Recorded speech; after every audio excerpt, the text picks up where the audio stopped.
Hello, Global Theater. My name is Gerry Fialka. Today is November 14, 2025. I want to thank Rob Grant and his amazing podcast. I'm probably wrong about everything. Please subscribe. Also want to thank Jay Paulson for his poetry series where I met today's guest, Steve Macomb Miller. Where are you calling from, Steve? I'm at home in my office in LA. How cool is that? Part one we did a while ago, and then part two we did June 3rd. So here we are in part three. I want to thank you for bringing up A.S. Neal and Summerhill because I did a deep dive and I want to go into some of his thoughts, but I kind of wanted to go on our theme of music. We were ending with my music questions. So here's the first one is how do you know how to integrate silence in music? And I'll set it up with Thelonious Monk saying, silence is the loudest sound in the universe. How do you know when not to play? Or not so much how do you know, but any thoughts on integrating silence or this, the space between notes is what Miles called it. In fact, Debussy said music is the space between notes. Well, absolutely. And I'll use the analogy of lighting. You can't do a really good light show without using darkness. You can't do a light show during the day, So, and this is a topic that comes up often because I play with other people. And there's a tendency, having spent a lot of time just playing alone by myself, like singing and playing guitar, to want to fill it all up, to make it sound full. And so I find that other people tend to do that too. So when I'm playing with other people, I say, I want there to be a lot of space, So some of it is simply the way we attack what's called attack and decay. These are things that where you hit a note on a piano, you can sustain it by holding the key down. You can sustain it by pushing the sustain pedal, or you could just hit it rapidly and let it completely decay quickly, and then allow there to be silence between the notes. So it's really the finesse of the particular artist, or musician, on how they work their instrument, how much bleed there is, how much noise ends up being in those gaps. And I like to play in ways that allow for a lot of space. And I'm sort of a minimalist, even in terms of, it took time, but I learned that you don't have to strum 5 times for every chord. You can hit one chord and then you go to the next chord. And you really, it doesn't add anything to fill it up that way. And I think people have what I call more, chance to digest when you leave that space. So for instance, if you're reading a poem or something, if you read it slowly, you take breaths, you pause at the line breaks, people's brains are then using those pauses to digest what you've said in the last line. But if you just read rapidly, they're just sort of this onslaught, and it's very hard for them to maybe get the emotional essence of what's happening. So I don't know if that answers that, but it does really well. You're concise and articulate, Stephen. I love your choice of words. A lot of those really inspired me.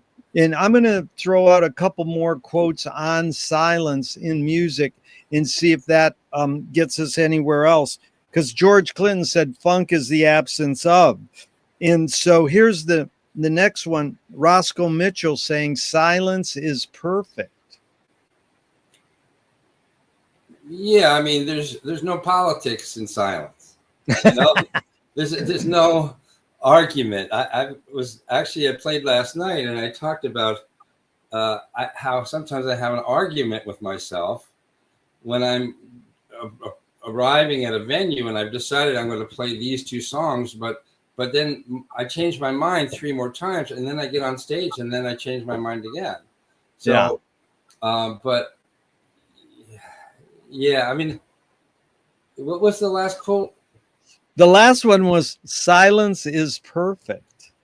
Yeah. Well, I mean, I guess I was saying that, when you're alone, you can argue with yourself, like you can keep there can always be plenty of noise. But I was just reading about Emerson, and when he decided to go into the woods and just like be alone and silent and really do very little, That was Yeah. the challenge. Was like, how do you, was it Thoreau? I forget. Yeah, I think it's Thoreau, but Yeah, it was they Thoreau. were. I think Emerson was his hero, so that it's they were Right. like-minded thinkers. But his thing was, let's get away from this cultural norm of being focused on achieving things and accomplishing and scrambling up the ladder and being successful, quote unquote, and see what it's like to just sit still. And Yeah. he says that the longer he sat still, the more he felt like he got in tune with the nature around him. And I think that's one of our downfalls now, is that we're all running so fast and there's so much background noise. We don't ever get that feeling of being connected to the planet we live on. And I spent a number of years working with the tree people, where we'd go in the mountains and plant trees. And there's nothing like putting your hands in the dirt and planting a tree. I mean, talk about being grounded. That's ground. You're digging with your hands in the dirt.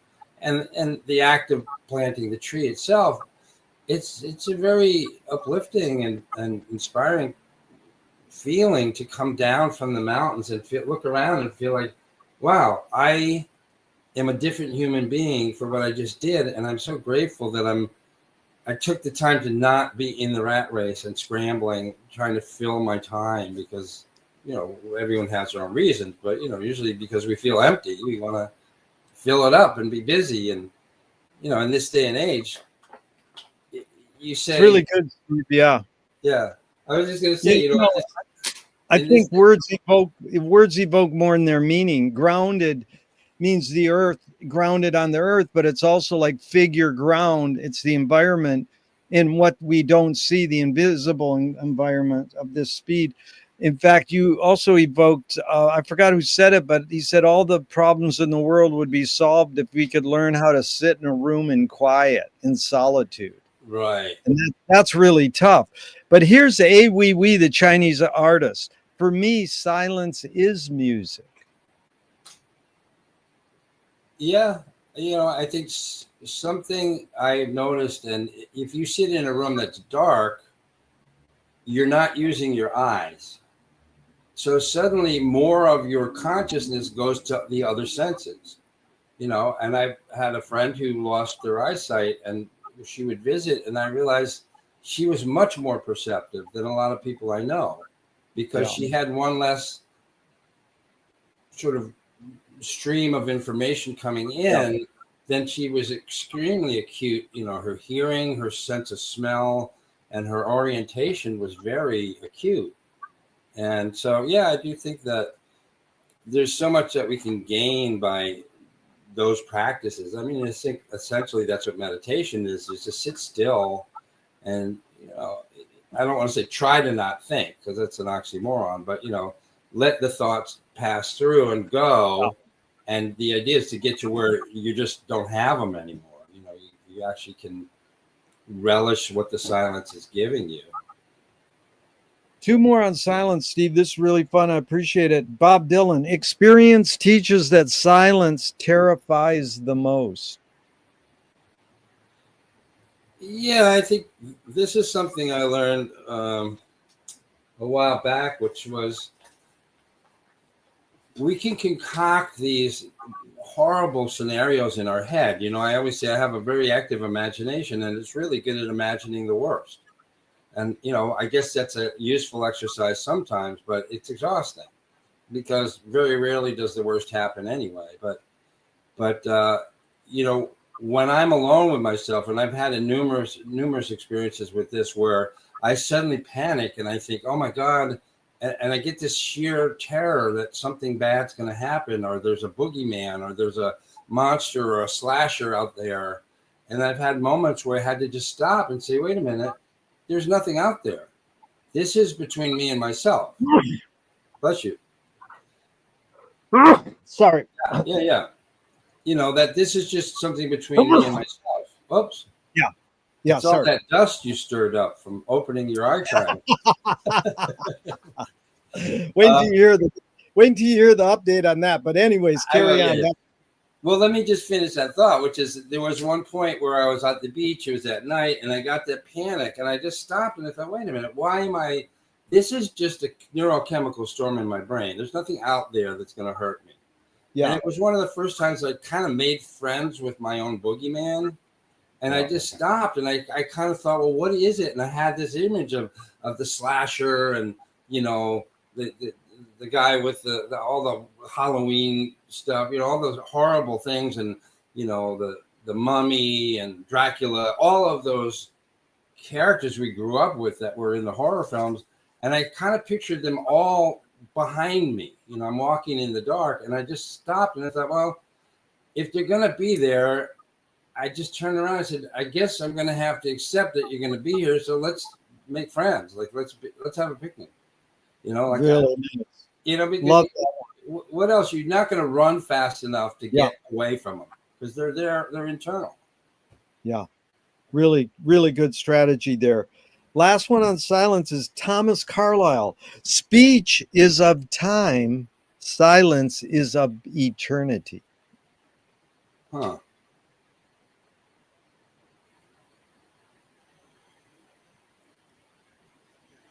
Yeah, I think I might have brought this up before, but I have to reiterate that I used to go on these Buddhist retreats that were silent meditation retreats, and you'd be with a group of people for days, but there was no talking. And you'd realize like people that you hadn't said a word to, but you kind of had maybe an argument or disagreement about something. There was just some kind of friction there. And then time would go on and you realize that you kind of had resolved it. And now that you kind of felt like you were friends.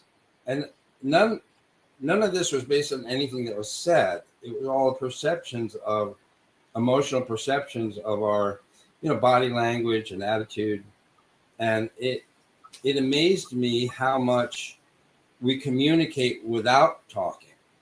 And as has been said, how much talking can get in the way of communication. It can be, you know, an obstruction to really communicating.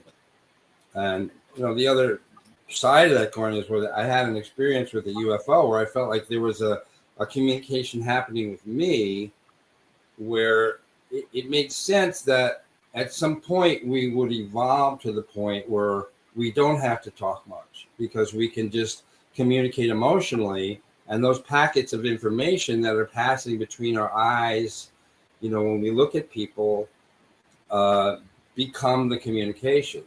And the words are really these clunky things that we're stuck with right now when you consider that every single word can have multiple meanings and interpretations. It's you know, the possibility of confusion and miscommunication is exponential.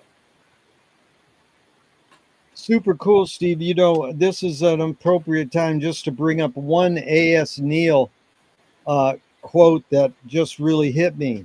He said, if the emotions are free, the intellect will look after itself.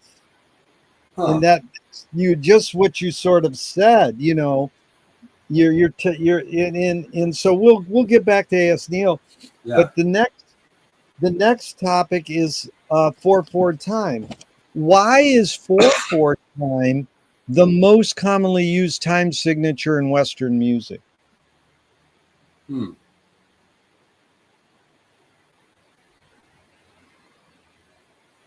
Yeah, I'm not sure. I think it might go to our predilection to have things have beginnings and ends. And, you know, I don't know if it evolved out of people listening to their heartbeat. And then that became the basic drum rhythms that they were using when they were banging on logs. And there are a few people who I know and a few songs that I know of where they clearly borrowed from the human heartbeat to set this tempo of the music. It's like a boom, boom, boom, boom, boom, boom. And it's incredible how you can feel your body just immediately get in sync with a song like that. So I assume that it came somewhat from a biological place, you know, not that it was an intellectual decision, but it just is what felt right with what our body does. Now, you get some type A person who's high strung, they're going to have a different tempo altogether. But I think probably the earliest music was based on biological cues, you know. I like those words, biological cues. I sort of get this, but I'm going to suss out some of these things that I've discussed with other people and see if you have any ideas. Besides being intuitive and easy, 4/4 time might be because it's in sync with walking and marching. You have 2 feet and 2 hands, but Yeah. it's also that someone said it's in sync with our heartbeat rhythm. And then someone said, well, no, our heartbeat's in 5/8 or 3/4, 3/4 or 6/8. But here's Frank Zappa and Captain Beefheart have interesting thoughts. Frank Zappa said it's unnatural to play in 4/4 because you don't speak in 4/4. And Beefheart said he called the 4/4 time the mama heartbeat. It's related to fascism. It's so fixative and so hypnotic, so synthesized. It's dangerous to the heart. It's disco is faster than the heart. And he wanted a non-hypnotic music to break up the canatonic state. Uh-huh. So any thoughts on those observations? Uh, yeah, I understand that the choice of A440 as the tuning standard for Yeah. guitars and pianos was originally something like A432. And somehow there was some regime at some point back maybe in the Baroque period, but where they decided that they needed to change it because it was too emotional. It was too, maybe it accessed people's emotions too well. And they basically railroaded this for A440 to be the new standard when for years it had been, I think, A432. So I looked into that a little bit, and I've tempted to try playing in the different tuning to just see if it feels different. But yeah, it's still hard to know who started it. Like Yeah. who started this whole thing with 4/4, and there's a lot of people that want to break every rule. Like I've done shows with King Crimson, and they have stuff where it's in the weirdest time signatures you can imagine, and those guys were so proficient and virtuous that they could be plowing along at it was like 7/9 time or some kind of really weird time signature, and then Yeah. they'd all just stop on a dime at exactly the Yeah. same time, and you go, I didn't even know where they were. They knew well enough to know when to all stop at the same time, and it was. I love those guys because it was eye opening. I'm like, I just like anything that changes neural pathways. I think I said that in a previous interview. It's like I like to challenge people and make them think different things, and do even how I pick songs is about what can I make to jar people out of some rut that they live in and have a different thought that will fire some new neurons for a change, because I think people come back for that. They're like, ooh, that was nice. That was different, Yeah. and they'll come back for more. Really good, Steve. That's McLuhan wrote a letter and says we're needling the somnambulism, that people go to sleep and we're needling them out of the somnambulism. And I like this is the LA Free Press in 1969. We're talking to interviewing Frank Zappa about Pauline Oliveros, her deep listening and work with sound above the audible and below, creating a mass. And here's what Zappa said: not that it created a mass, it created something audible. It produced a sum indifference tone, which happened to be located within the audible frequency range. By combining something so high you couldn't hear it and so low you couldn't hear it, it yields something in the middle you could hear. Whether or not you liked what you heard in the middle is another question. The concept's brilliant.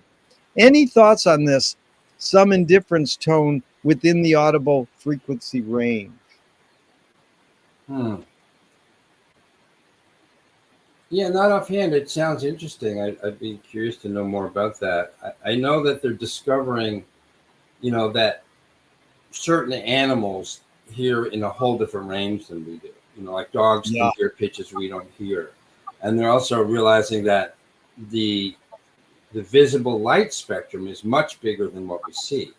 So this Yeah. notion sometimes that maybe there's a fifth dimension and a sixth dimension and all that, is that, you know, maybe our senses will evolve where we'll start to be able to hear a broader spectrum or see a broader spectrum, and then things won't be so, you know, baffling.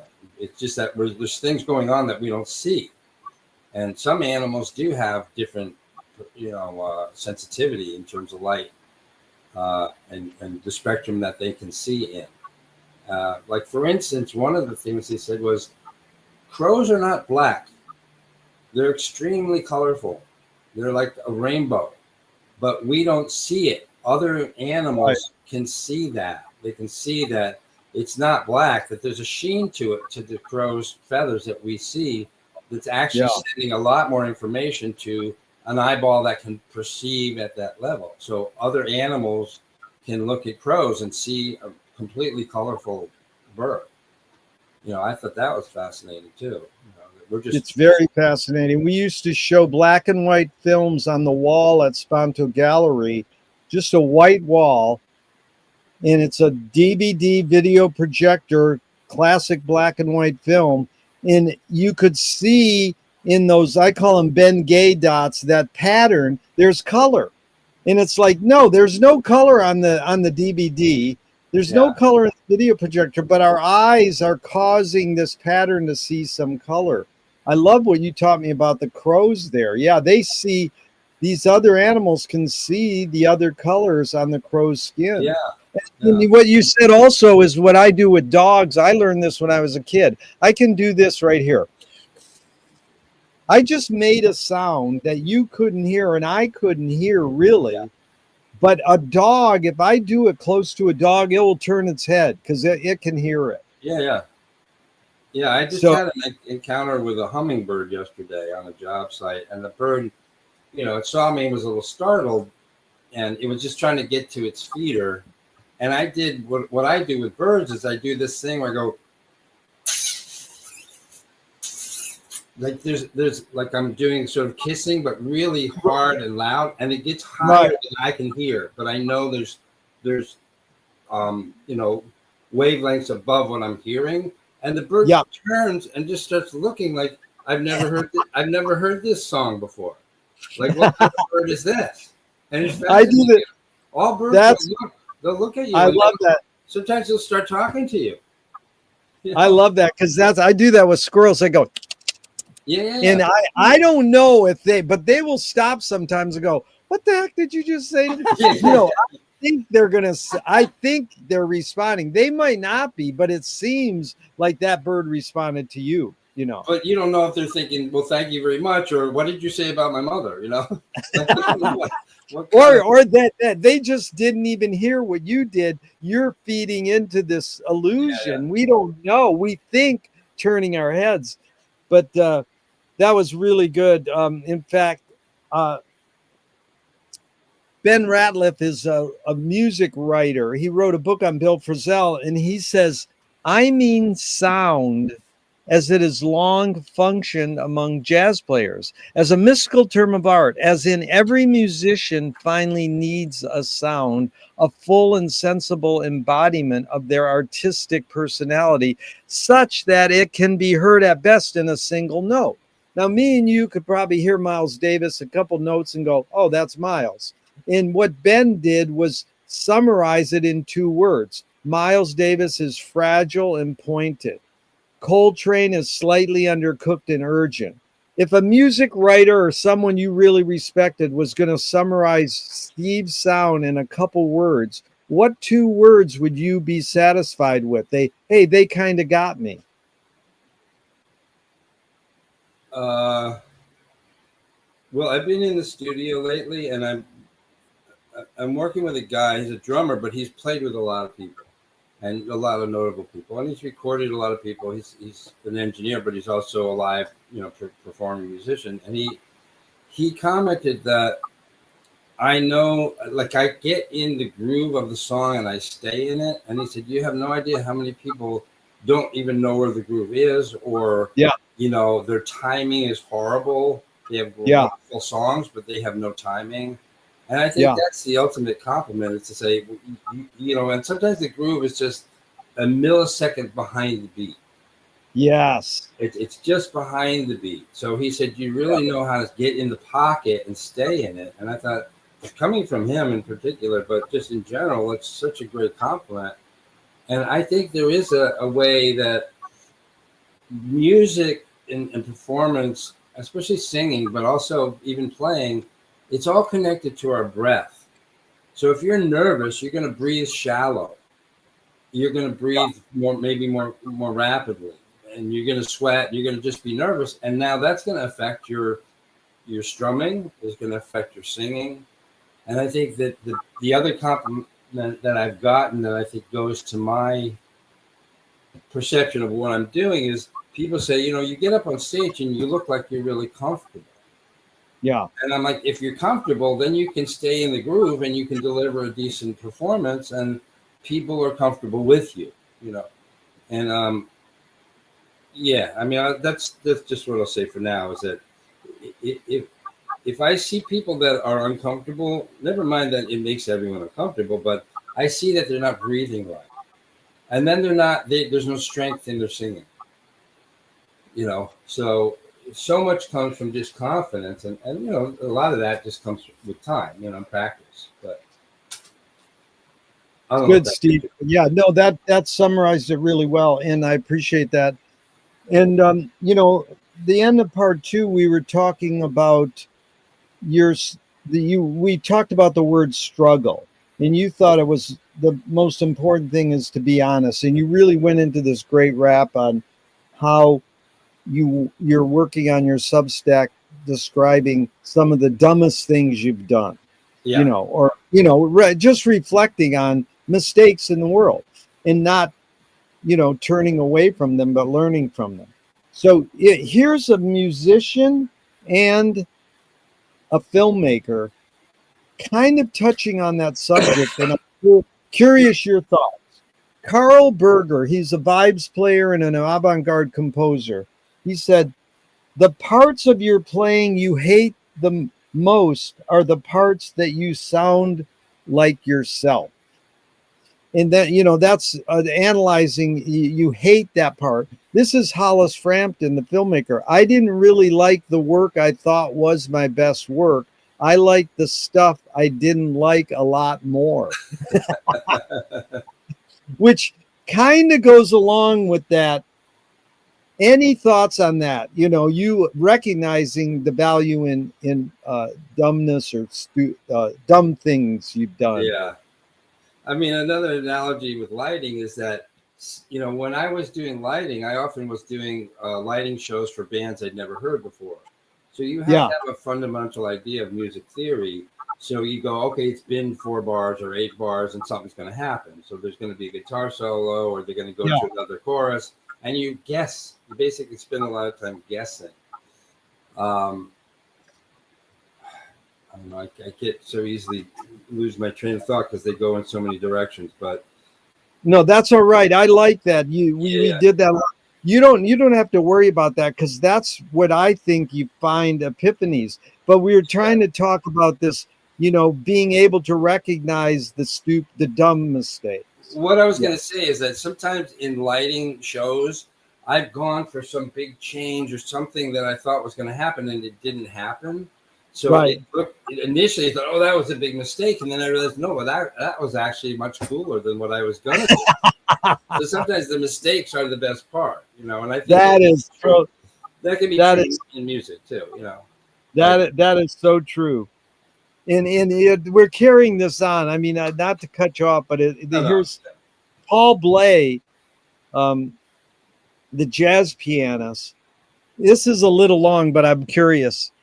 I spent many years learning how to play as slow as possible, and then many years learning how to play as fast as possible. At the present, I'm trying to spend as many years learning how to play as bad as possible.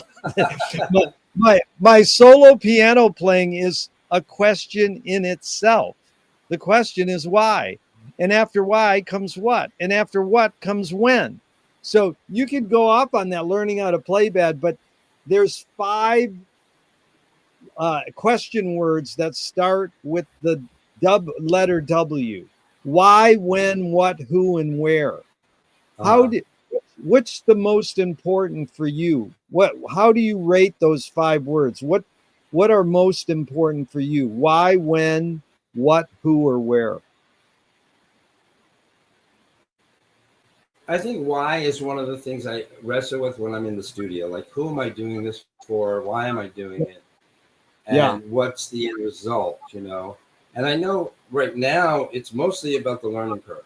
And I like playing with other people, and I like talking about, like I've talked about, I love talking about ideas. I love talking about music with people while we're making music and saying, well, what if we try this? What if we do that? You know, we're stacking vocal harmonies, and someone says, well, why don't you try the hard part and I'll try the low part? And so you Yeah. just experiment.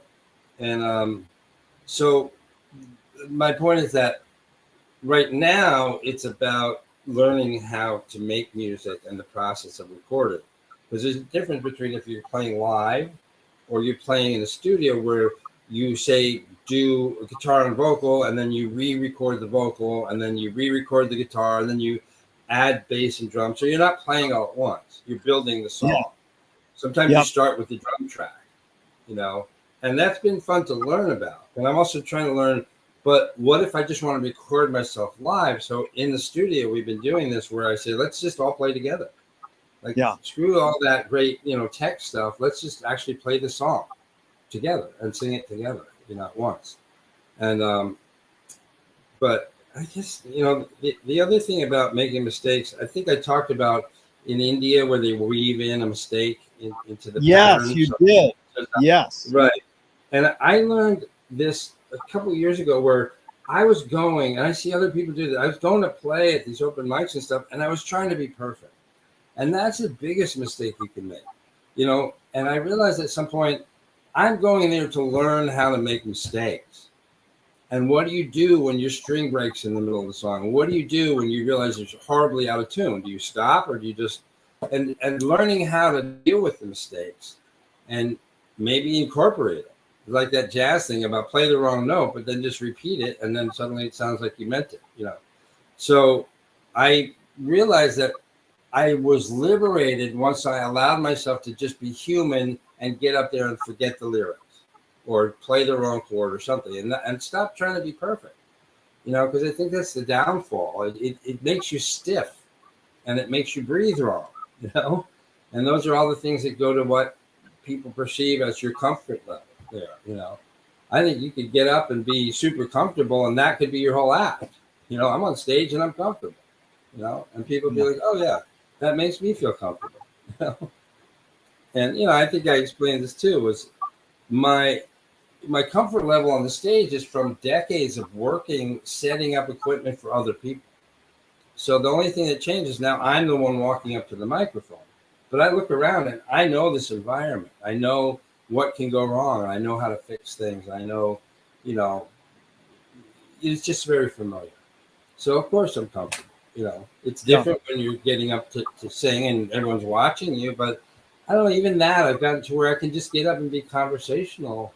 Like I played last night, and I don't practice or rehearse what I'm going to say. I get up there and I just start talking, and after I go, I don't know who that was. Who was that guy? And I get laughing, and yeah, I don't know. It just stuff occurs to me. Like last night I got up and I said, yeah, it's really nice to see you. I'd like to say that I'm, really pleased to see all of you, but I can't because I don't see all of you. Some of you are in the dark. They laughed. They said, but then this is my other favorite line. I think of it as an original, but I said, but I promise you this, I will hear you listening.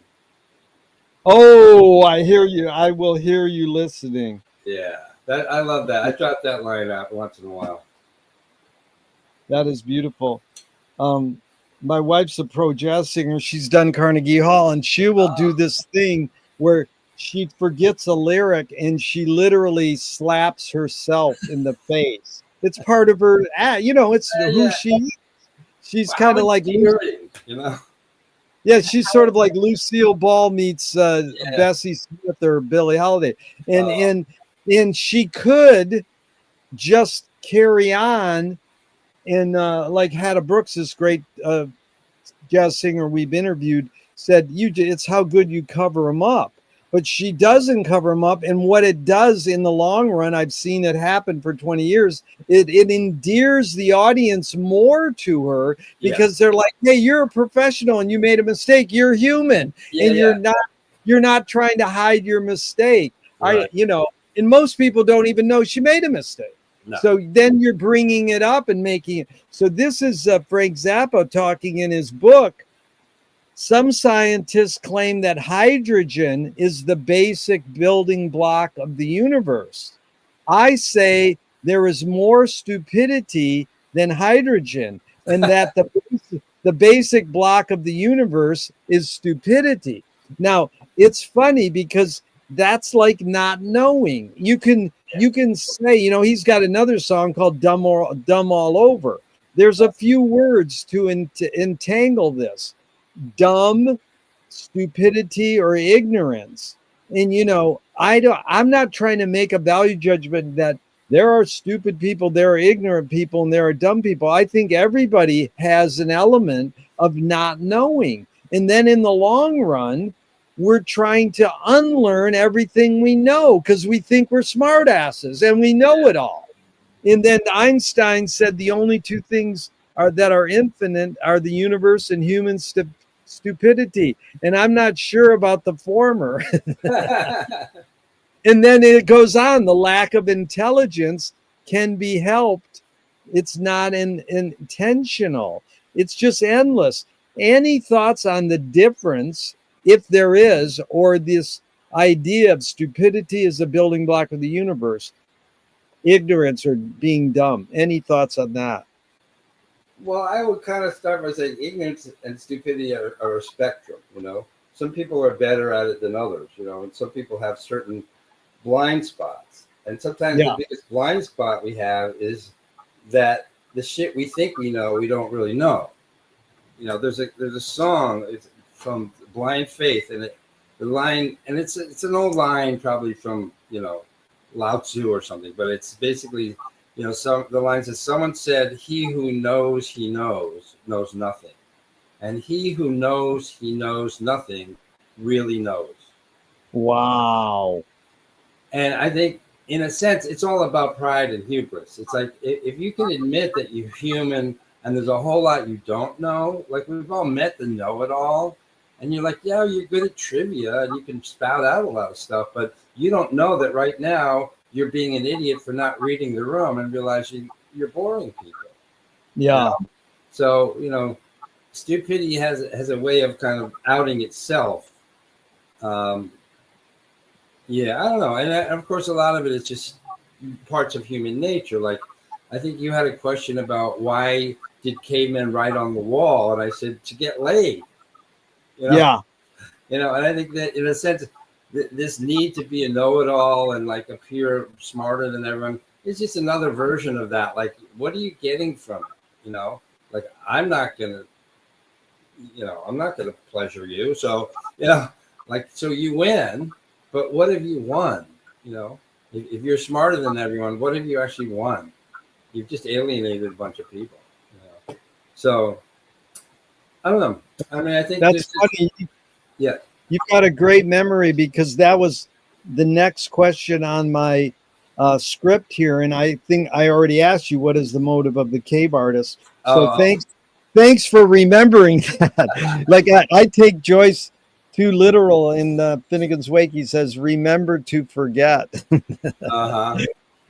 So what's the function of poetry?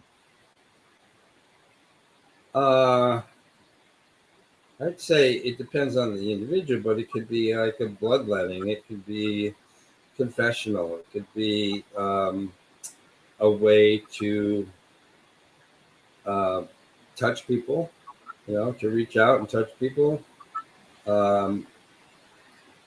Sometimes I think it's a form of of mirror gazing. You know, we want to look at ourselves, so we write it down, and there I can see a piece of myself on the paper.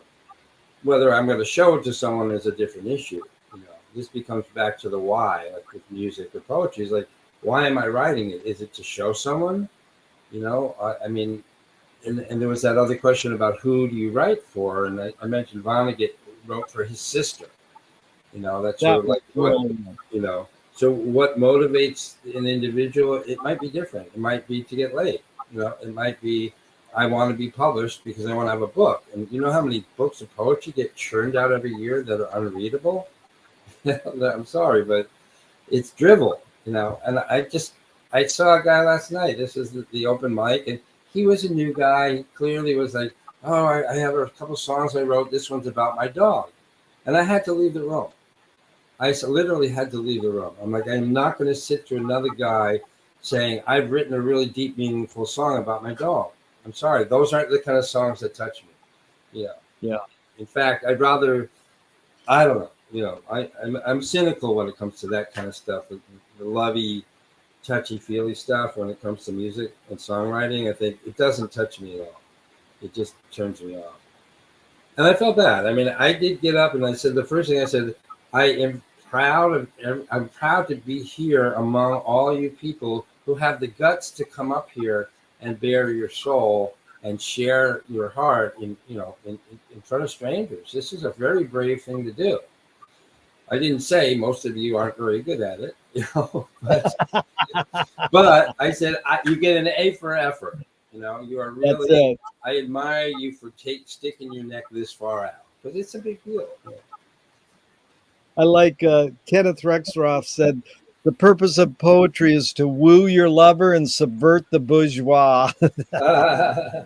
And you know, I want you to participate. I'm doing this political poetry, Venice political poetry as political activism, or Venice poetry as political activism in January at the library. And I figured you would be good at doing some Frankie Rios or something. We Yeah. talked about, but this is in fact, the guy who's co-hosting it with me turned me on to this. Richard Modiani ran Beyond Baroque for years. He says, I know. Gary Snyder says, my task as a poet entails the work of seeing the world without language, then bringing that seeing into language. Huh. And I'm curious of your thoughts on that one. Yeah, I don't know. There's a lot of speculation on the meaning and definition of poetry. You know, it would often Yeah. come up in the workshop because you know I spent years at the poetry workshop there on Wednesdays, and people say, "Well, I wrote it, so it's a poem." It's like, no, you know, it isn't. I'm sorry, it's not that simple. Like, and often there were people bring in like dream poems, and I kind of would be like, you know, that's just surrealism and science fiction. If it's from a dream, it doesn't. I'm sorry, it's just not going to touch me that much. Talk about something that you know you stubbed your toe getting on the bus. I'd rather hear Yeah. that than some dream that's just a fantasy that you thought was interesting. It's like not that interesting to me. Um, so I don't know what was the fundamental. But I think, yeah, I think what you did was we went into poetry in parts 1 and 2, and I'm forgetting everything, but that Francine, I did such a critical take on your poetry that eventually, when she did compliment you, you got better as a poet. Oh You yeah, yeah. didn't go, you didn't leave because she's hard to break through to give you. But this is Louis Bersani, Leo Bersani, who did a study of Mallarmé, the symbolist poet. He said the very crises which threatens the writing of poetry sustains poetic composition. Now, there's a few radical words in there that are a little maybe extreme, but any thoughts on that? That just to sit down and try to write poetry is the very crises which threatens the writing of poetry sustains poetic composition. Yeah, I imagine you could chart it with human, you know, hardship and oppression, and there would be peaks and valleys based on when, you know, when there was civil strife and uprising and stuff. And I imagine there'd be a big surge in in poetry, at those times. When we're kind of happy and content, we don't really feel that compelled to do anything, write or Yeah. play music or anything. We're just like content. And I think strife is what makes us want to pick up a pen or a guitar or whatever and say something about it. And I don't know. I mean, the only other part of that is for me is still this idea of how do you, pardon the expression, like kick people in the nuts and make them think, making them Yeah. think outside of their box. And this is like currently a big part of what's happening is people are in these boxes that are airtight, and you're like, I don't even know how to get through to people like that.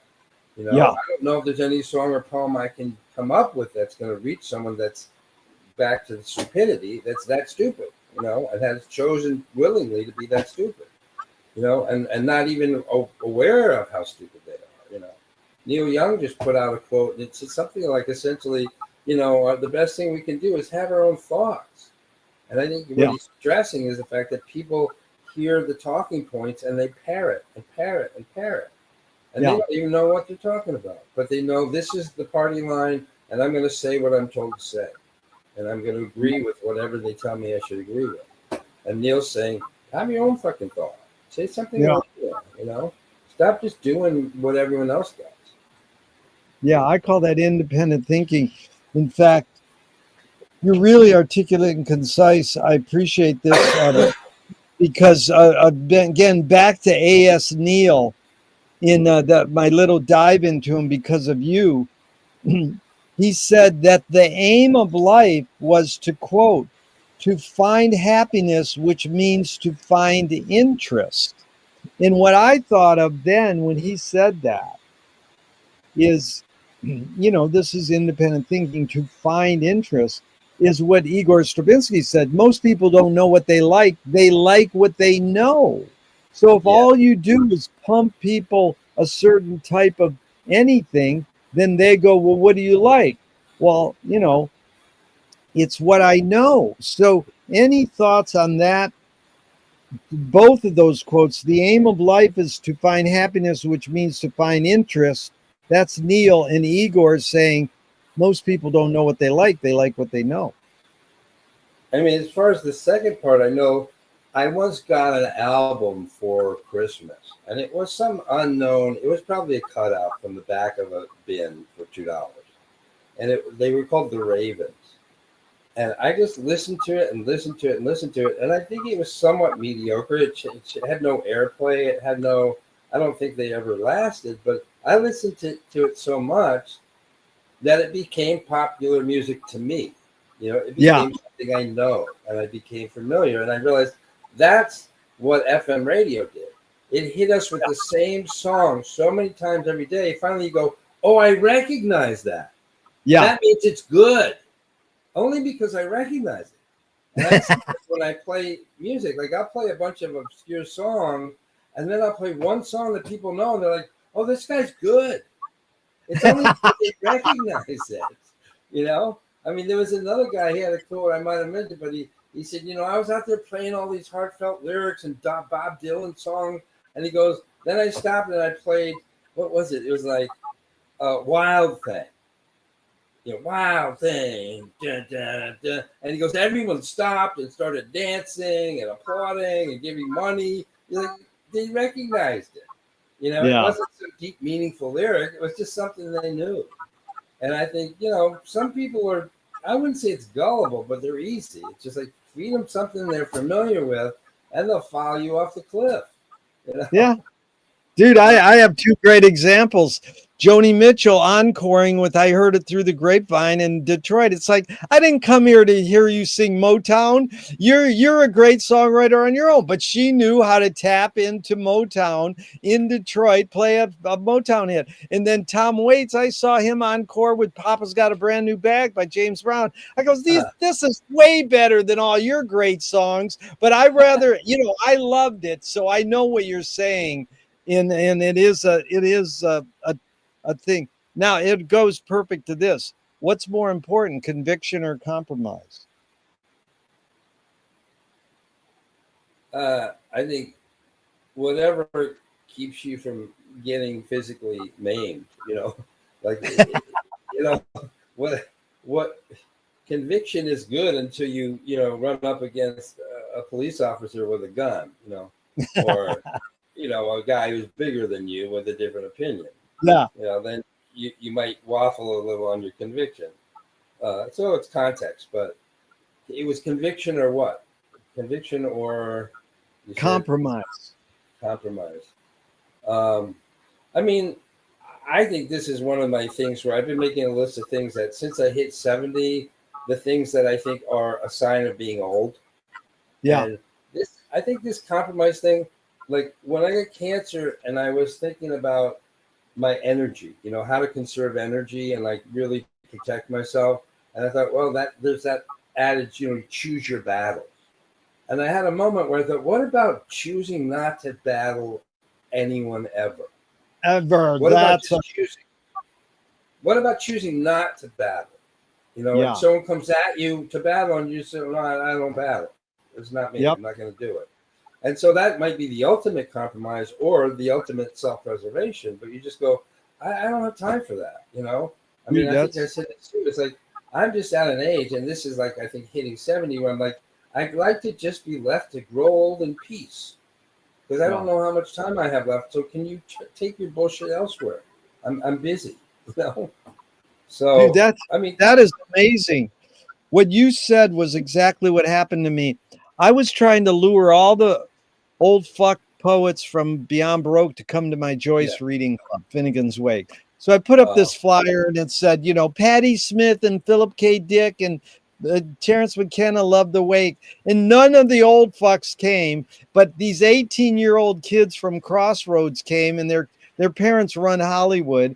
And one of them, they turn out to be amazing young 18-year-old young people, brilliant. And one of them said, no, I take judo and jujitsu. The best warriors don't fight the fight. They fight the battle. And I was like, that is a good lesson you just taught me. And thank God you saw my flyer there at Beyond Baroque. So talking about poetry, even T.S. Eliot said poetry is outing your inner dialogue. What language is your inner dialogue in? It's back to that issue of arguing with myself. And I said, you know, when I'm arguing with myself, which one is me? And then I thought, well, maybe it's the one who's observing the argument. Yeah. It's not either of the two that are arguing. But then I started to realize there's a crowd in there. You know, I have the voices of my parents. I have the voices of therapists and friends and coworkers. And, you know, there's certain things where something will happen and I'll have a thought and I'll think, that wasn't my thought. That's something my friend Wayne would have said. Yeah. You know, so I think this is part of, I almost feel like the first half of life is that we're creating this archive or inventory of all the people we've ever met.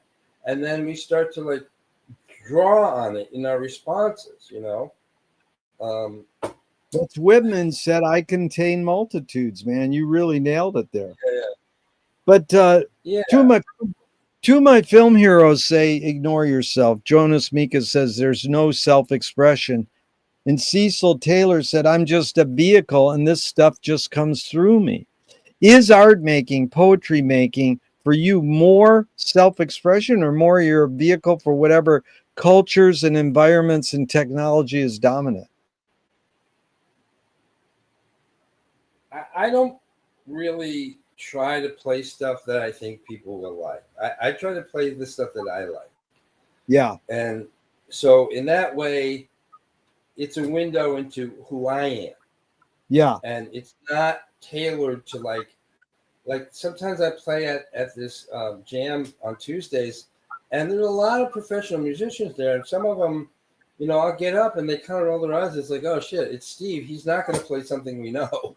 He's going to play something a little tricky or just different than some back catalog thing that we don't know. And I'll either try to bring a chart or tell them what it's going to be. And I think I said this before. It's like, I'm not here to make it easy for you guys. Like, I think I'm going to get more out of you if I make it difficult. Yeah, hello. You know, now you're challenged. You're going to come up with something a little more original than that stupid stuff you play that you could play blindfolded in the backup. You know? Well, so you're helping. Yeah, you're helping them grow as musicians and be better. You're making the world a better place, Steve. But can art making be egoless? Oh, I think we went over these. This was some of the first round. Did we go over this one? I think we did. Okay. Yeah, we did. But I don't know. I probably would, whatever I said before would probably be the same. Okay. Sorry about that. Okay. Is perception reality? No, because we filter it through our emotion.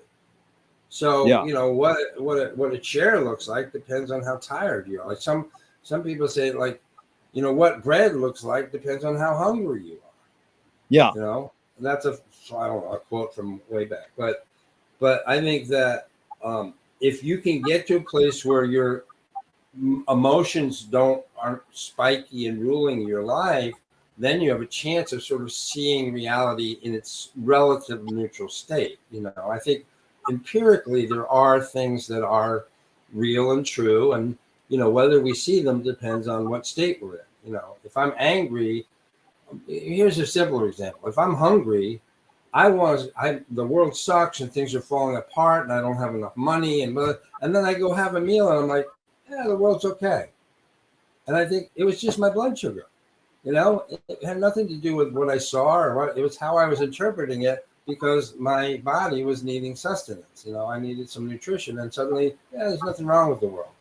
But, I get into a mood where I think everything's got to change and I got to go out and do all this stuff and change the world. And I'm like, I think I just need to eat, I like that. We had Susie's niece on a vacation once, and she was young and she kept saying, I'm bored. And it took us a week before we figured out that saying she was bored meant she was hungry. She just couldn't put it into those words. Yeah. But Moshe Feldenkrais works with healing and movement. He says it's literally possible to identify a weakness and incorporate it to become a strength, rather than we're normally taught to overcome a weakness. Tell me a weakness you turned into a strength. I was a pretty dyed-in-the-wool alcoholic. I did a lot of drugs when I was younger, and I got sober, but I came from this very high-achieving family. They got college degrees and became successful, in some cases PhDs, and my dad was pretty successful. And at one point I realized, my greatest achievement in face of, ancestors and family members that were all very, very high achieving, was my biggest achievement was what I stopped doing. When I stopped drinking, that was my greatest achievement, was because I suddenly decided I wanted to live and that this was going to kill me. And so in a sense, I would say that's a weakness that I got to turn around and come back from. And, I'd say I made it a strength by being able to then share what I experience and help other people. So I went to I used to go into, medium security penitentiaries and lecture on AA and, recovery to these hardened criminals. And, so I did a lot of that service work, they call it. And, I'm not proud to admit that I actually knew a few of the people in that prison. But, I just found a way to use that weakness and help other people. Really good. And again, I apologize if I already asked you this in the past, but in your accomplishments, in your achievements, how do you rate these three elements: luck, skill, and ambition? What played the biggest role, second and third? Did we already do that one?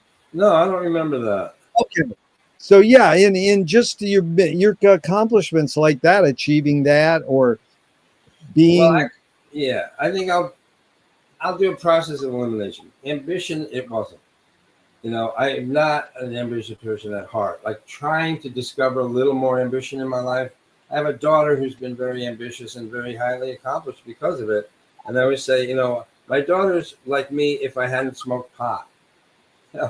because when you smoke pot, and actually growing up in the shadow of nuclear holocaust, where like my cousins built a bomb shelter, and we were taught how to duck and cover if a bomb, nuclear bomb detonated. Yeah. So I always felt like Live for Today was literally like, what other choice you have, because it could all be gone tomorrow. Which is a blessing and a curse, but it makes you sort of try to stay in the moment more. So I wasn't ambitious in that way. I didn't get a college degree. I didn't really aspire to own a house. I didn't rush to get married and have kids. I didn't do really any of those things that were sort of everyone around me was doing. Skill came in to some extent, but I'm sort of master of all trades. What do they say? Jack of all trades, master of none. Yeah. So I know how to do a lot of things, and I can take some pride in that. And I feel like a lot of my identity and confidence comes from knowing there's things I can fix and I can remedy, or I can, improve. So, I mean, skills develop, but the luck part is more like who you met. Like I never said, oh, I know what I want to do. I just did whatever fell in my lap. So I'm working as a painter, and the guy's wife works as a dispatcher for a limousine company. So suddenly I'm driving limousines. And then I fell into doing the lighting stuff because someone needed a roadie. Just some friend that from high school said, hey, my boyfriend has a band. They're looking for a roadie. I said, yeah, I'll do that. So I think that's sort of luck or fate, So I didn't choose any of those things. Like I always envied my cousin who just knew from early on he wanted to be a scientist. I'm like, I wish I had owned something, So I'd say luck and skill, but not ambition. I really wasn't ever. I still wrestle with the ambition part. Fill in the blank, Steve. Anger can be a productive emotion when.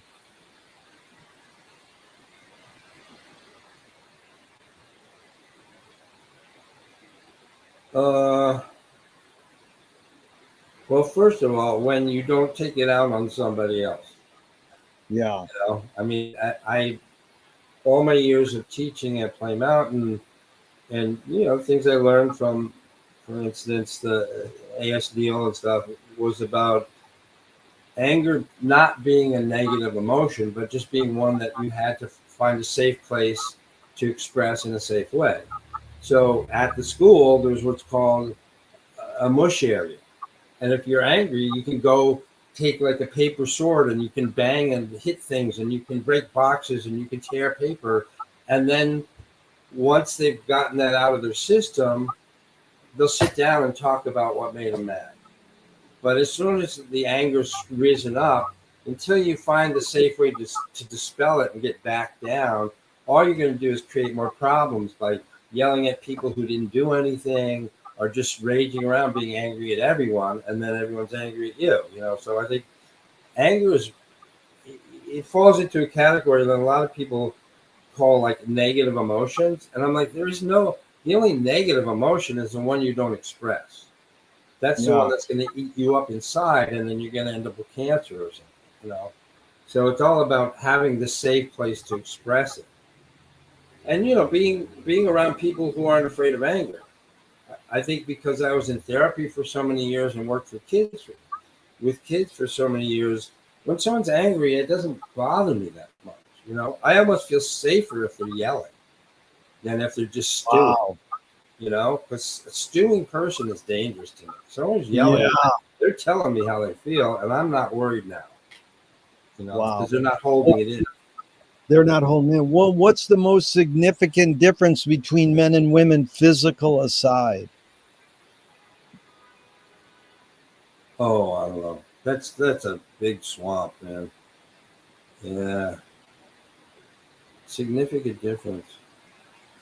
I don't know. For me, there's only one. I'm physically attracted to women, and I'm not to men. Other than that, intelligence, emotion, any of that other stuff, I don't think you could draw any line there. I've known very scary, very masculine women, that hate men, and just as principle. And so, I don't know. I've met women that are more macho than some of the macho men I know. And that's not a judgment. judgment. It's just like I wouldn't try to put anyone in a category. You know? Yeah, no, that's the answer I love to hear the most. There isn't, but not categorizing really good, but it follows this line: you create what you resist. And Bob Goldthwait, the comedian, morphed it into "you are what you hate." James Joyce said, it's a curious thing how your mind is super saturated with the religion in which you say you disbelieve. Yeah. And Louis Buñuel said, thank God I'm an atheist. So I'm just curious. I'm not saying you, but one creates what one resists. Any thoughts on that line? I'm not saying I agree or disagree with it. You create what you resist. Any thoughts on that line in regards to your observations of others, not specifically yourself? I mean, one is, I grew up, I was raised as a Roman Catholic, and I was an altar boy. I went to Catholic school for a couple of years. We were made to go to church, and weekends we went to, Sunday school, catechism, did all the sacraments, And I kind of saw the hypocrisy early on because my mom would just bitch and moan about people and not be a very good Christian all week, but then she would go to confession on the weekend. And I thought, oh, so as long as you confess on Sunday, you can do whatever you want all week. And I mean, the upshot of what I'm getting at is that people that take it to the extreme, and they go around like accusing other people of being the devil, and they're obsessed with good and evil, and they're good and other people are evil, and I think anyone who's that preoccupied with the devil is essentially doing devil worship. They're actually creating what they resist, in a sense. That's what I'm saying. If you what you resist persists. It's really And I would say I don't believe in the devil. So you can fear all you want and talk about this good and evil shit, but I don't think there is a guy out there that's the devil. I think human nature is fucked up, and we can do stupid things and hurt each other. But I'm sorry. I mean, check back with me in a year or two. I might change my mind, but I've just seen this my whole life. And I had a friend who went down that rabbit hole and became a born again Christian. And at one point I was trying to reason with him and say, well, Wayne, there's just, other things and blah, blah, blah. And, trying to get to the emotional core of why he had clung so tightly to the church. And he accused me of being the devil and trying to sway him from his faith. And I thought, wow, okay, shit, this is a guy I've known for years. And he was having emotional issues. And I thought, well, that's the way he's chosen to cope with it. But at that moment, I thought, well, I don't believe in the devil. So frankly, I think you're the one who's a devil worshiper, not me. It's amazing, Steve. I heard Bob Guccione Jr. lecture once, and he said the Catholic Church invented the devil as a marketing tool. Yeah, well, scare everyone into their arms. Yeah, this is evil, and we can save you from it. Create the disease and offer the cure. Okay, here's 5 quick Alan Watts questions off the top of your head in just a couple words. Okay. 1, who started it all? The women. Whoa. 2, are we going to make it? Eventually, no. 3, where do we put it? I'm not sure. I'm not sure about that one. 4, who's cleaning it up? Yeah, probably, our kids, our children's children. I mean, are we cleaning up the mess made by our previous generations? I don't know. I think we're kind of trying to suss out how we got here and how to get back out, But, the fifth Alan Watts is it serious? Depends on the time of day and whether you've had a meal. I think, really. That is a good answer. Yeah. Well, I'll only say this: nothing new under the sun. So we talk about, the fucking world is coming to an end. It's like they were saying that in Roman time, and Rome fell, and the Huns came, and the Huns at the gates of Rome, and it fell, and then people regrouped, and now here we are again. And I feel like this is kind of Rome, and it's about to fall, maybe, but there's nothing new under the sun. We can't say, oh my God, it's the end of the world. No, we've said that forever. Yeah. Those guys, especially those Bible guys, is like, it's the end of the world on January 7th. And then January 8th comes and they go, how about December 32nd? They just keep changing the date. Well, the Mayan calendar says this, Yeah, but what day did the Mayan calendar start? And that's another thing. It's fun to go down the rabbit hole, is this idea of which calendar we follow. And, they decided, no, they needed to change the calendar. It was off by 3 days.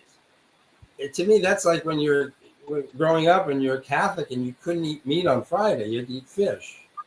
And Vatican II, they said, oh, no, we're going to rescind that. And then you go, all those fucking years I ate fish. I don't want to eat the fish. Like, you just get to make up these random rules and then change them when you want because they don't serve you.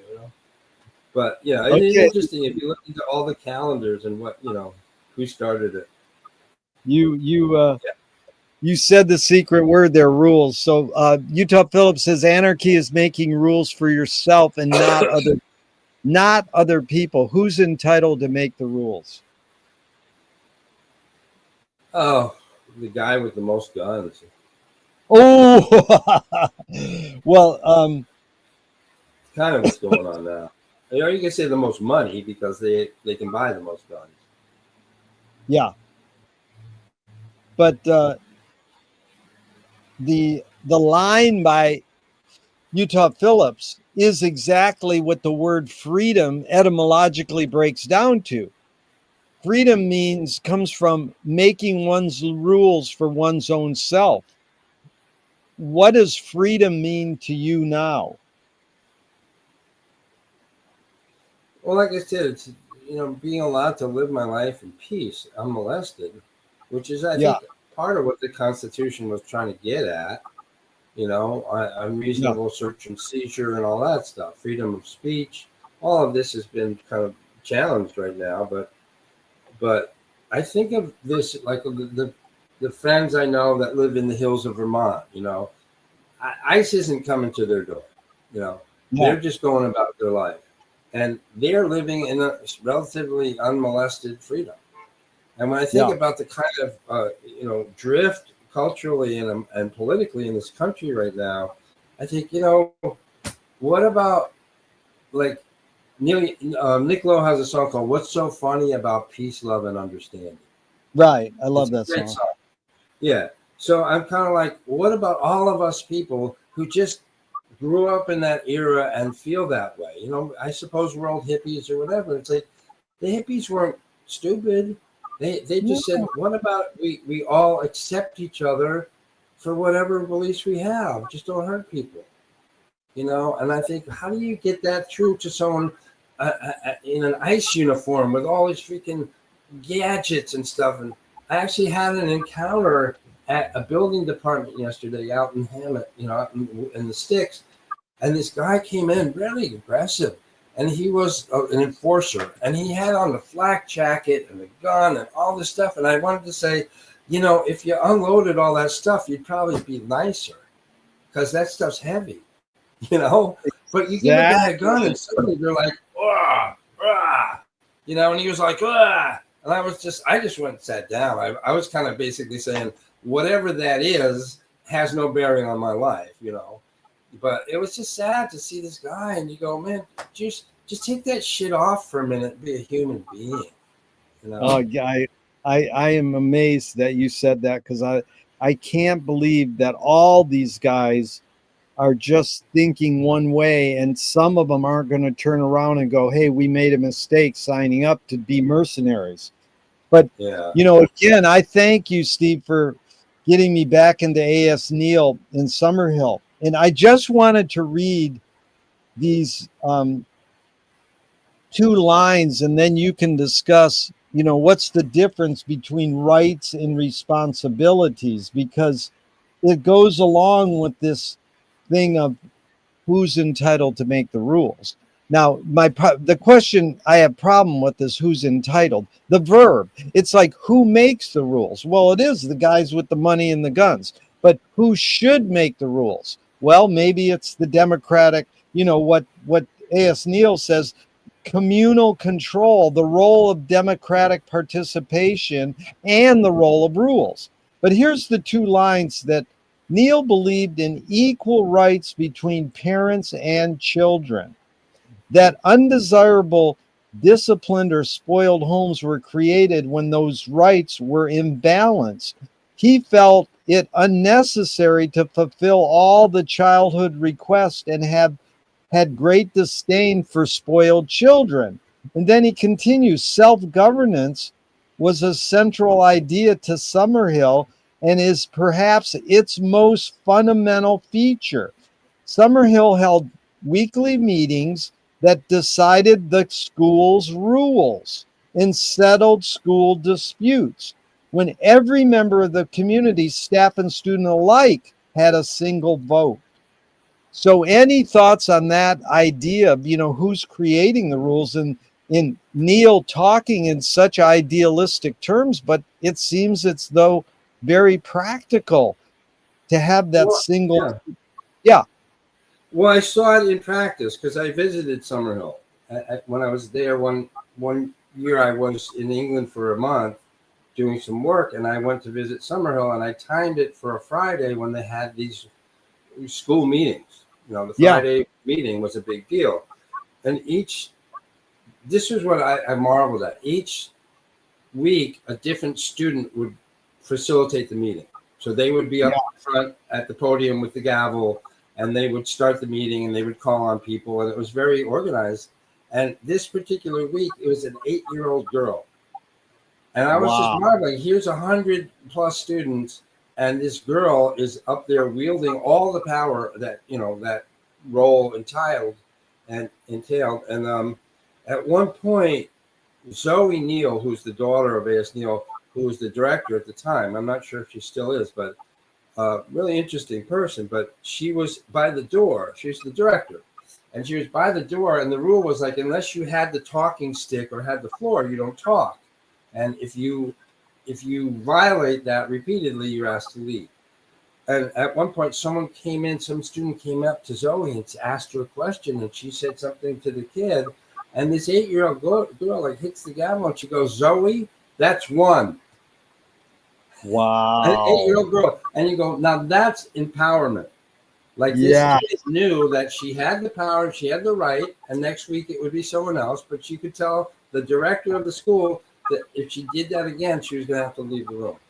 Wow. Yeah. But here's the other thing about the rules, okay? Yeah. Rules aside a second, who's enforcing the rules? Who's determining the interpretation of a rule? So you have someone who has to judge whether the rule's been broken.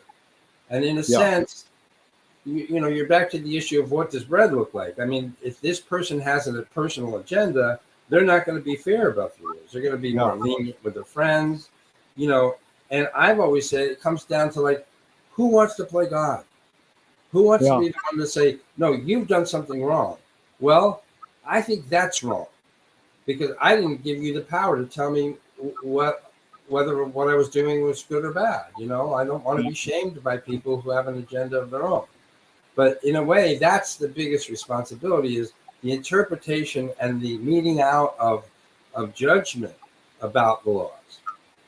So it's heavy what you said, because it reminds me of selective enforcement. There's a lot of rules that people, it's like they made, that we have studying Venice, California history. There's an article in the paper, it's 60 years ago.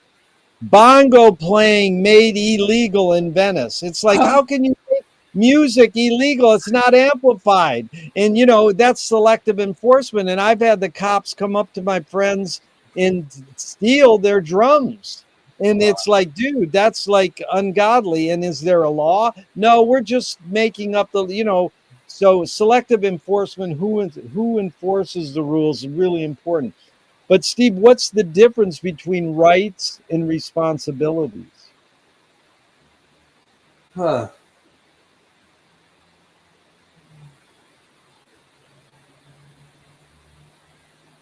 I mean, I think responsibilities is a personal thing that we have to decide between us and ourselves. You know, Yeah. but rights has to do with the community.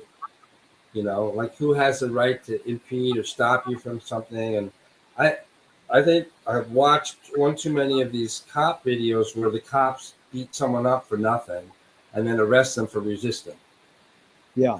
and then they have to fight this thing, and then the cops lie about it. You know, and I've had to stop watching these things because I know that not all cops are like that. That there's some, mostly they're like small little hayseed towns in the middle of nowhere where you think these cops are just bored. They said, let's just pull this guy over and make something up. You know, Yeah. I mean, it's at a different scale now with ICE, but I just had to stop passing judgment on a whole group of people based on selective things that I was being targeted with. Of like, oh, here's another bad cop. It's like, yeah, let's see some of the good cops. You know, once in a while there'll be something where the cop helps the baby lamb across the street or something. You know, you go, okay, let's have some balance. You know, but There's Lenny Bruce says you can call cops three things: cops, pigs, or peace officers. yeah, And I say, why don't you just call them peace officers? Because as Blake says, we become what we behold. We want them to be peace officers. yeah. So, you know, I know what you're saying there, and that was well put. You brought up the word peace. How do you find peace of mind? Well, I take care of my immediate needs. Back to having a good meal, getting some sleep, having coffee with a friend. Um, and you know, it really has become this thing. It's in the category of what, you know, after 70, what you know, how is life when you're old? And I Yeah. realized it's not about happiness, it's about contentment. Happiness is sort of this thing that happens when you've just had a really good something, you know, maybe sex, I don't know. But contentment is a sort of a low grade underlying kind of constant. And I find myself being content longer and for greater periods of time where I'm not under strife. Okay, tomorrow I'll worry about money, but today I don't have to worry about money. And, you know, to be able to get a good stretch of even a couple of days where I feel content. And I don't know, to me, that's like a huge accomplishment. A lot of my drinking and drug stuff was because I was not, you know, I don't know. I was haunted, you know, and as a kid, and I feel like it's such a great thing for me to arrive at this place. And I don't know if it's just old age or years of therapy or having good friends, but I'm able to have longer stretches where I'm actually content and not worried about stuff. Great to hear that, Steve. Can you forget to die? Forget what? Can you forget to die? Who died? No, to die. Can you forget to die? Forget. T-O. Yeah. T-O. Forget. Yeah, I don't know. I mean, I currently no. I think because of my health issues and I have a cancer that's very low grade, but I've been told that makes it harder to cure. So I'm probably going to die with it, but not from it. Yeah. But I am 70, and I realized the other day I was coming back from the desert, and I was doing like 90 miles an hour on the freeway between semi-tractor trailers and, you know, driving with my knee and playing the guitar. And I don't know if I have nerves of steel, but I don't care. You know, I don't really feel, I've done it for so long. I feel confident about it. And I get home and I'm carrying a load of stuff down my front stairs. And I thought I could die right now from these stairs. I'm not afraid of the freeway at 90. I'm afraid of my front stairs. I go, so that's on the list of what happens after 70. You know, now you're afraid of the stairs. You know, I don't mean to laugh.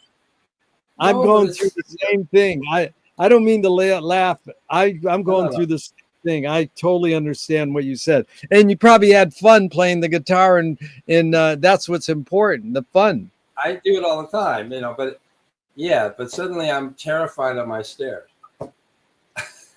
If you were walking down the street today and you met yourself as a 12-year-old, what would you say to your 12-year-old self?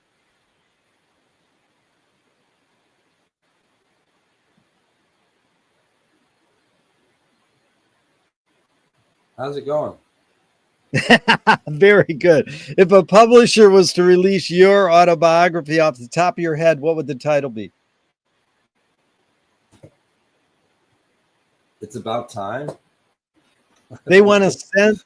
They want to scent the glue in the binding of your autobiography. What smell? Patchouli oil. Oh my God, that's fun. If a statue was built in your honor, where would you want it displayed, and what would it be made of?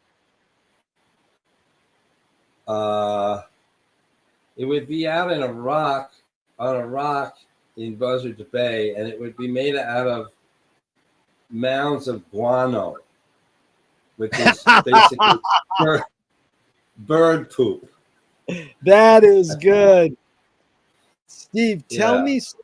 tell me something good you never had and you never want.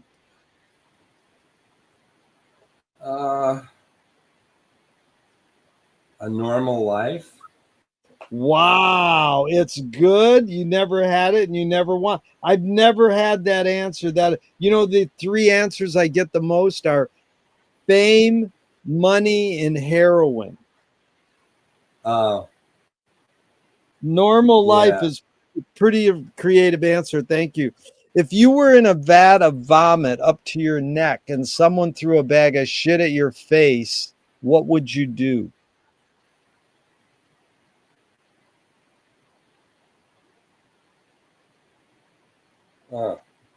I'd probably get out of the vat. That is a smart move, my friend. Okay, a few more and we're out of here. This has really been fun, Steve. I appreciate all your help here, teaching me a lot. What's the cultural shift you see developing today that inspires you?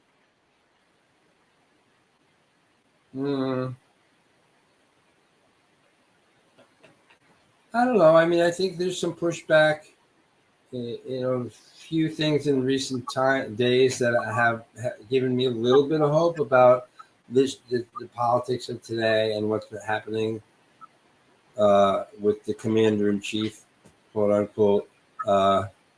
So I don't know. I want to have a faint flame still flickering for humanity, yet it's going to be able to, you know, snatch victory from the jaws of defeat. You know, I just kind of hope that maybe it's just another thing like the 60s where we wake up and go, hey, can we just love each other? Can we like cooperate? Can we get along? You know, like I don't know. I often think about this issue of the greed and the money, and I just think, what if we just give them all the money?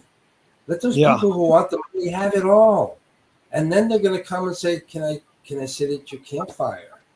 Yeah, because they're going to be alone with all their money. You know. Yep. I don't know. I'm still, you know, a hippie from back then, even though I was too young to be in the first wave. I feel like, you know, that's still my sensibility. I agree with you, Steve. We're the same age, and I come from that same feeling. Peace, love, and eternal cosmic wisdom, man. Okay, so what's a question that remains unresolved for you?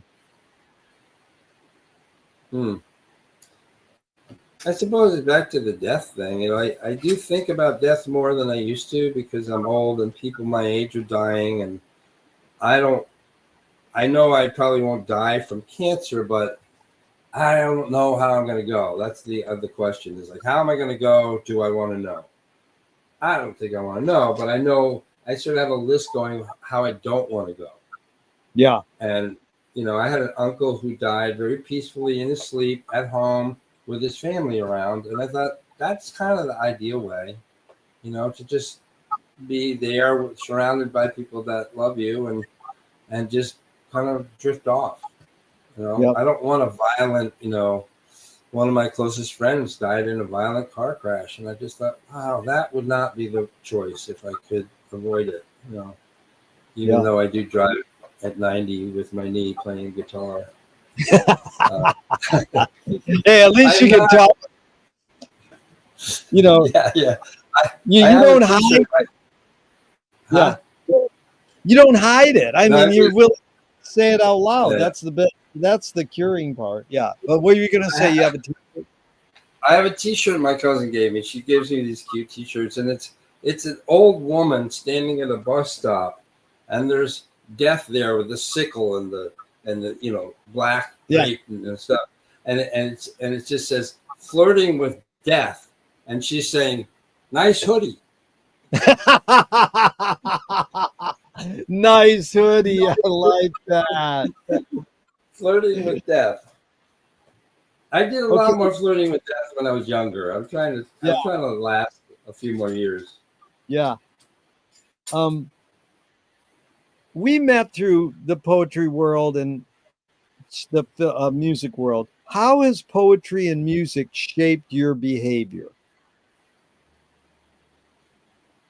I guess first and foremost, it gave me communities to be a part of. Yeah. And in my youth, I was sort of a dyed-in-the-wool loner, and I remember when I started therapy thinking, I like being alone. I prefer being alone. And it probably took like a year and a half of therapy to realize that's such bullshit. You don't like being alone. No one does, really. That's just your way of protecting yourself and convincing yourself that because no one wants to hang around with you, you prefer it. And then I started making an effort and being part of things. When I started racing sailboats, that was the first time I did anything that was relatively like a team sport, where I had to work with this fixed group of people. And I'd always resisted. I, in fact, hated team sports. And I hated the locker room banter. And I hated the snapping towels and the, size comparisons and all that shit. And then I realized, once I started sailing with these guys and they were breaking my balls and, they'd make fun of you. And I realized that's really kind of nice, and I surprised myself by being kind of good at it, that I was a good team player. So I think that first and foremost is that it gave me communities to be a part of. Agree with you 100%. Beautiful. Two more and we're done. Thank you, Steve. Thornton Wilder said, art is confession. Art is the secret told, but art is not only the desire to tell one's secret, it's the desire to tell it and hide it at the same time. You've laid your cards on the table for hours. I'm not insinuating you haven't already answered this. What's it really all about for you? I think it's related to what I just said. It's like coming out of the shadows and allowing myself to be seen. I grew up with a lot of it's a lot of family heritage, and I won't bore you with it, but I've always felt like I didn't want people to know about my ancestry because they might judge me, And then I thought, well, I'm not. On the one hand, I'm not proud of it, but I also don't want to be ashamed of it. Yeah. And if I start talking about it, and this is stuff that I've been writing about, if I start talking about it, so what if someone thinks I'm bragging? What I'm just doing is telling my story. Yeah. And someone said it's not bragging if it actually happened. Yeah. If you actually did it, telling people what you did. Yeah. And telling people who I am or where I'm from or who my ancestors were, to me, that's just something that represents coming out of the closet in a way and stop hiding all the truths about who I am and where I'm from. Yeah, that's good. We have a Carl Jung reading club, and it's basically I don't get it, but they say, hey, it's how to integrate your shadow self, so you can integrate this stuff. It's integrating it. What gives you the most optimism?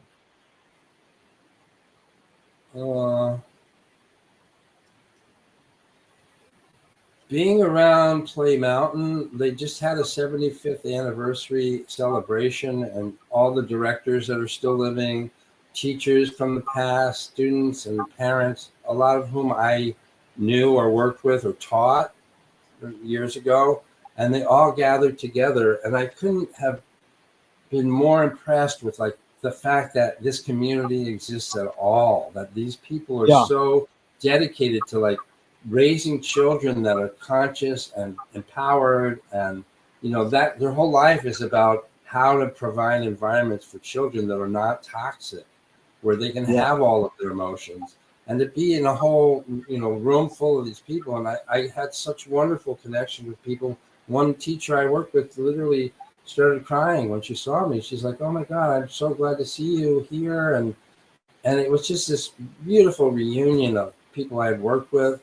And I was just so touched. I mean, it goes back to Summerhill and all, because the school is based on Summerhill loosely. So it's just that gives me the most hope, is people dedicated to raising a generation, coming generations of people of conscious, care, conscientious children, that grow into real cool adults. I mean, kids that I had taught and I last saw when they were 7, they're now out of high school, they're 20 something. And of course the parents like, "Do you remember Eddie?" I'm like, "I remember him like that," but and these kids, they're curious, they're ambitious, they have interests, and they're accomplished, and they're just normal, really nice, normal people. That gave me like freaking years of hope. That one event, it was a Saturday gala dinner, and then the Sunday at the school, and it was just like so amazing what I came away with. I just thought, man, that changed my neurochemistry. Just being around those people and going, man, there is still hope. There are people out there just trying to ignore the bullshit and get back to the work of raising human beings to be human. Wow, Steve, that was inspiring. In fact, that's the answer I get the most on my last question. What gives you the most optimism is the youth. In fact, the first question I asked in part 1 is, what's the best thing for a human being? And Wilhelm Reich said the best thing for a human being is another human being. And the last question I asked, what gives you the most optimism, is what they asked Groucho Marx at the end of his life. And he said, other people. So it's sure been fun spending this time with another person, especially because it was you, Steve. Thank you so much for your time and energy. And you really made me anxious to hang out some more and do more poetry and music and things together, going to the movies. So even though I'm going to hit the end broadcast button now, I hope this never ends and we can keep going and keep talking forever and ever. Thank you so much, Steve. You're welcome. Take care, Gerry. Okay. See you soon. Love you, man.